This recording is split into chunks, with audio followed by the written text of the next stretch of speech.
종교재단이 운영하는 국내의 유일한 민영 교도소. 우리 재소자들 사이에서는 못 끊어놓는다고 하거든요. 한 50명 면접을 보면은 한 3명에서 많이 가면 5명 정도밖에 갈 수 없다 그래가지고.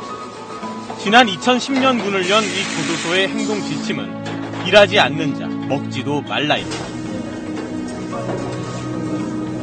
이 교도소의 출소자 재범률은 지난 4년간 4.6%, 전국 평균 22.2%에 비해 현저히 낮습니다.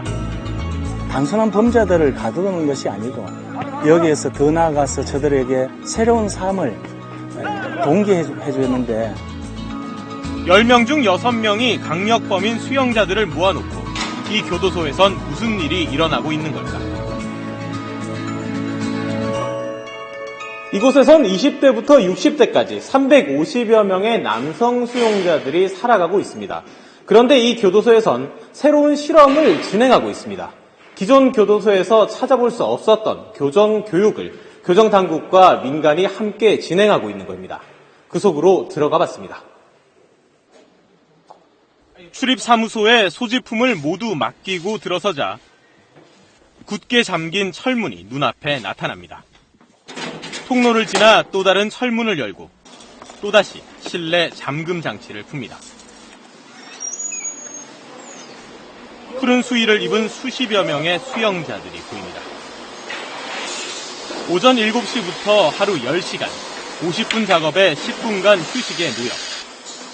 옹이를 떼고 다른 나무를 붙여 사포질을 하는 단순 작업의 반복입니다.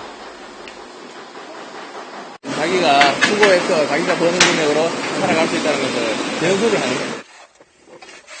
쌓인 눈 치우기, 흙을 파 땅을 일구기, 실내외 청소, 모두 수용자 몫입니다. 힘들죠. 군대하고 똑같습니다. 일하지 않는 자는 먹지도 말라. 그런 식으로 그런 걸 좀 많이 느끼고 있습니다. 징역 노동의 대가는 월 2, 3만 원. 여기서는 한 달 동안 정말 열심히 해도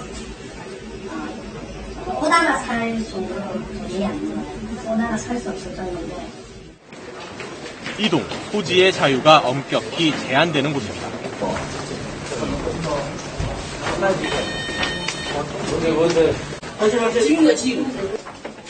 작업이 끝날 때마다 각종 공구를 숨기진 않았는지 몸과 짐을 뒤집니다.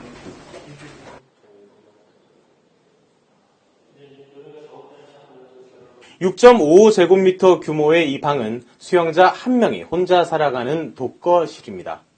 텔레비전과 자변기 그리고 수도시설이 갖춰져 있는데 매일 저녁 6시부터 다음날 새벽 6시까지 12시간을 수용자 한 명이 살아가는 공간입니다. 저녁 6시. 시식을 하겠습니다. 각방 125명. 각 방의 문이 잠긴 후 일괄 점호가 이루어지고 매시각 교도관들이 순찰을 돕니다. 계속. 취침 전 누워있거나 운동을 하거나 소리내 떠드는 일 등은 철저히 금지됩니다. 한 7시 안 된 것 같은데. 어? 내가 저번에 얘기하지 않았나, 이게? 걸어요. 예. 걸어요, 빨리, 지금. 모든 행동이 통제되는 교도소. 수용자들은 어떤 생각으로 살아가고 있는 걸까? 혼거실에 수감돼 있는 이들에게 물어보니 이곳 교도소는 조금 다르다고 말합니다. 천안하고 대전하고 춘주 올 때는 나만 몸서리기 바쁘고 피해가는 거죠. 그 사이사이를. 네, 부딪히면 싸우니까. 근데 여기에 와서 느낀 게 부분이 뭐냐면 번호를 안 불러요. 그냥 제 이름을 부르는 거예요. 누구누구씨. 수용번호 대신 이름을 불러주는 것만으로 가슴 멍해지는 순간이 있었다고 털어놓습니다. 보이지 않는 마음이 움직이니까 옆 사람 생각하게 되더라고요. 그리고 뭐 불평불 말씀 전해드리면 술 한잔 먹고 또 그 화 풀고. 왜 그렇게 살았지? 난 왜 45년 동안 그렇게 살았을까? 새벽 5시. 다른 수용자들보다 1시간 먼저 방을 나서는 이들이 있습니다. 이 교도소에선 수용자들이 직접 취사를 담당합니다. 인연 묵은 비축미를 사용하는 쌀밥 식사지만 배식은 자율적으로 이뤄집니다. 수용자가 감방이 아닌 식당에서 식사를 하고 수용자와 교도 간의 음식이 똑같다는 점 또한 이 교도소의 특징입니다. 교도소 가서는 방에서 식사를 하지만 우리가 식당에 나와서 식사를 하기 때문에 훨씬 건강하게 활동하기 때문에 왜 다른 교도소와 달리 수용자의 이름을 부르고 식당에서 함께 밥을 먹을까? 의지도 있지만 여러분들한테 그런 그 마음을 갖게 하셨고 또 이렇게 얘기 많이 들었어요. 네, 이름을 벌써 외우고 있었습니다. 얼굴은 지금 처음 뵙고요. 그 바탕에는 징벌에만 그치지 않고 교정교육을 강조하는 이곳만의 원칙이 있기 때문입니다. 자원봉사자들의 도움으로 6개월간의 집중 인성교육이 이뤄지는 것도 이런 까닭에서입니다. 마음 깊숙이 던져둔 속내를 드러내고 사람과의 관계에 대해 이야기하며 새로운 인생의 목표를 세워가는 시간. 누군가의 목숨을 빼앗으려 한 어린 수용자는 자신의 마음에도 변화가 생겼다고 털어놓습니다. 좀 어찌 보면 죽으려고 들어왔는데 이 계기가 좀 이제 많이 바뀌어가지고 제 속마음을 이제 남에게 이렇게 보여주는 거지 않습니까? 그걸 보여주고 나니까 한결 어머니한테 대하는 느낌이다. 예전처럼 내가 누구를 이긴다는 생각보다는 나 자신은 없다 생각하고 누구를 위해서 맞춰주는 생활을 그렇게 하기로 많이 생각했습니다. 정부로부터 받는 운영비가 다른 교도소보다 적지만 자원봉사자들과 후원자들의 도움이 있어 모자란 부분을 채워나갈 수 있습니다.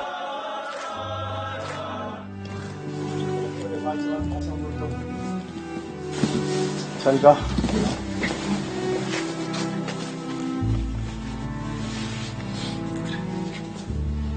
울지 마.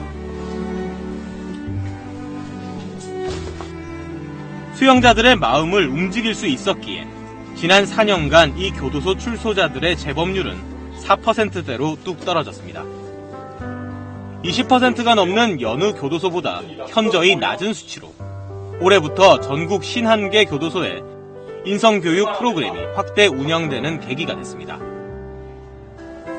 금속공예, 컴퓨터, 커피 전문가 등 전문 취업 과정도 운영하고 이제 나도 뭔가 할 수 있겠다라는 생각도 들고 왜 그동안 안 배우고 그냥 이렇게 막막하게 살았는지 끝난 게 아니라고 그런 게 많이 생각이 들었어요. 검정고시를 위한 교육과 함께 취침 전 학습 시간도 허용하고 있습니다. 아버지도 또 제가 공부 안 한 거를 되게 슬퍼하셔서 제가 합격증 받을 때마다 이제 보내드렸거든요. 그러니까 집에서 이제 가족들이 아버지가 많이 기뻐하신다고. 인성교육과 배움에 초점을 맞춘 교도소. 하지만 그만큼 교도관들의 일은 늘어납니다.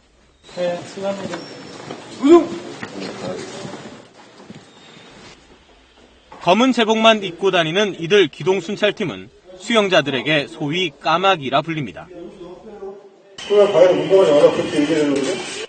이거 뭐야, 지금? 에? 이건 뭐야? 자칫 수용자들의 행동이 흐트러지지 않도록 감시, 감독하고 유사시 제압하는 게 주 임무입니다. 지침 위반 사항이 적발되면 옐로우 카드가 주어지고 사안에 따라 조사와 징벌위원회를 거쳐 경고부터 최장 45일까지 수용자를 감금할 수 있습니다.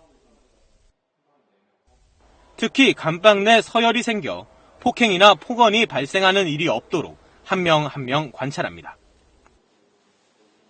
보통 옛날에서 그런 사람들 이제 뭐 빵제비다 뭐 이런 식으로 이렇게 불렀었던 게 이제 그런 거죠. 직접적으로 저희가 단속을 하고 있으니까. 어느 소나 마찬가지로 그런 거는 가장 경계를 하고 단속을 하죠.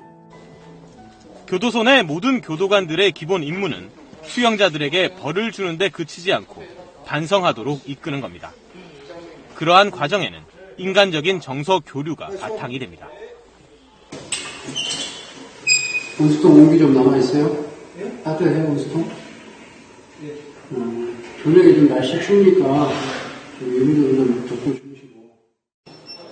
교도관으로서 당연한 일이지만 그래도 이 모든 일에 최선을 다하는 건 수용자들의 변화된 모습을 만나는 순간이 있기 때문이라고 말합니다.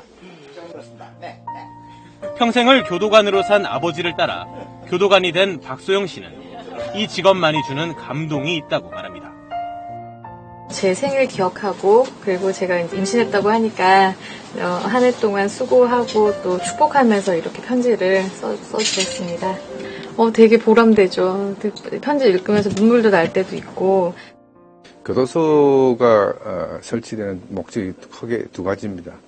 첫째는 범죄자들을 처벌을 해야 되고 그러나 또 처벌하는 것만으로서는 안 되고 그들을 다시 교화시켜서 사회로 내보내야 됩니다. 관심을 가져주고 그들이 그 관심을 바탕으로 해서 다시 일어설 수 있도록 그렇게 하는 프로그램을 시행을 했고 저희가 그것이 좋은 성적을 거두고 있다 이렇게 평가하고 있습니다.